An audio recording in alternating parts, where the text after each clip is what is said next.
जय माँ काली जय गुरु रहस्यमयी प्राचीन आदिवासी ग्रामीण गुप्त काली विद्या में तंत्र प्रेमियों का स्वागत है। आज हम आप सभी लोगों के बीच में बहुत ही गोपनीय बहुत ही दुर्लभ साधना लेकर आया हूँ, जो मुझे सौभाग्यपूर्वक मेरे गुरुदेव द्वारा मुझे प्राप्त हुआ है। इसलिए मैं आज गुरु की आज्ञा द्वारा मैं आप सभी लोगों के बीच में साझा कर रहा हूँ। यह एक ऐसी साधना है जो आप लोगों को बड़े मुश्किल से किसी के द्वारा प्राप्त हो सकती है, लेकिन मैं आप सभी लोगों को आसानी से साझा कर रहा हूँ। आप सभी लोग बड़े सरलता से इस साधना को प्राप्त कर सकते हैं इस वीडियो के माध्यम से। इसलिए वीडियो को लंबा ना करते हुए हम डायरेक्ट आप सभी लोगों को इस साधना के बारे में बता दूं। मेरी भी दी गई साधना, कोई भी एक साधना अगर कोई भी व्यक्ति कर लेता है तो वो अपने जीवन की समस्त प्रकार की मनोरथ को सिद्ध कर सकता है। यह एक ऐसी साधना है ब्रह्म ऋषि विश्वामित्र की साधना। अगर कोई भी इनकी साधना संपन्न कर लेता है तो अप्सरा यक्षिणी इनकी दासी बन जाता है। यह साधना बहुत ही गुप्त है, बहुत ही प्राचीन है, इसलिए मैं आज आप सभी लोगों को बता रहा हूँ। विश्वामित्र जी तप जप साधना कर करके इनकी शक्तिमान हो गए थे। इन्हें ब्रह्म ऋषि का पद प्राप्त हुआ है और यह पद हर एक ऋषि को नहीं मिलता। कुछ जगह पर इनको महामुनि की भी संज्ञा दी गई। इनकी साधना करने से बड़ी सी बड़ी अप्सरा भी आपके समझ घुटने टेक देती हैं, नतमस्तक होकर दासी बनने को शिकार हो जाती हैं।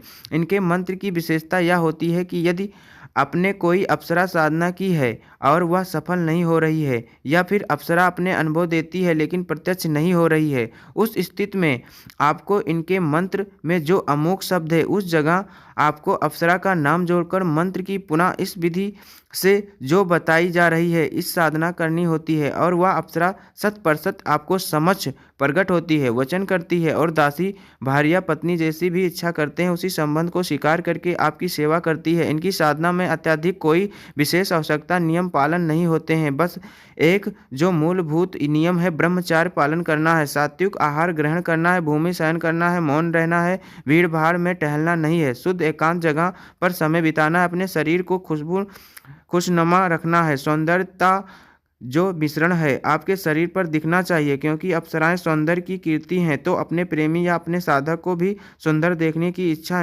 रहती है। जब आप स्वयं सुंदर बनकर कामदेव की भांति साधना करते हैं तो अप्सराएं आपके प्रति आकर्षित होकर सिद्धि प्रदान कर देती हैं। बहुत विलक्षण और अत्यंत गुप्त साधना है, बड़ी प्राचीन साधना है। इस साधना की व्याख्या पूर्ण करने में असमर्थ हूँ। इस साधना में इतने लाभ मिलते हैं जो गिने नहीं जा सकते। अगर आप डेली वैसे ही इस मंत्र को जाप करते हो तो आपको ज्ञान में वृद्धि होती है। आप विद्याधर के पद को भी प्राप्त कर सकते हैं। आप प्राचीन रहस्यमय ज्ञान को भी प्राप्त कर सकते हैं, आयुर्वेदिक ज्ञान प्राप्त कर सकते हैं। शस्त्र और शास्त्र दोनों में पारंगत होने की शक्ति इस साधना से आपको मिल जाती है, और बड़े बड़े ज्ञानियों के लिए भी यह साधना दुर्लभ रही है और मैं आप सभी को प्रदान कर रहा हूँ। इसलिए आप सभी जीवन में एक बार इस अवश्य करने का प्रयास करें। मैं यह साधना राजसिक पदान से करवा रहा हूँ, इसलिए इसमें अत्यधिक परिश्रम करने की आवश्यकता आपको बिल्कुल भी नहीं पड़ती है। सर्व कार्य सिद्ध के लिए भी यह साधना उत्तम रहती है। मूल मंत्र हुम ऐं श्रीं लीं लीं मेनका अप्सरा सिद्धिं मम देहि देहि ह्रीं श्रीं विश्वामित्र मुनि श्रेष्ठम नमः। साधना विधि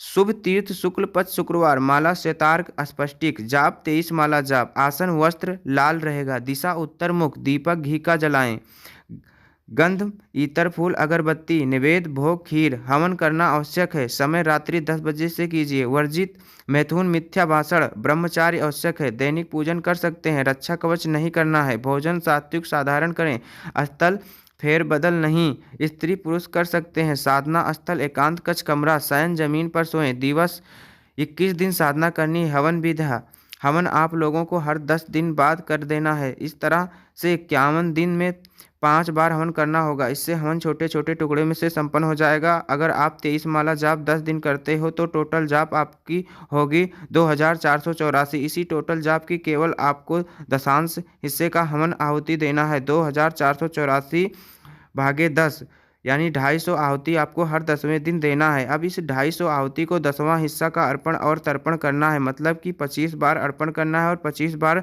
तर्पण करना है। इसी तरह 10 दिन जाप को टोटल करके दिन में नहा धोकर हवन सामग्री से हवन कर देना है। हवन पूर्ण करके संध्या काल में सभी अवशेष को नदी में प्रवाहित कर देना है।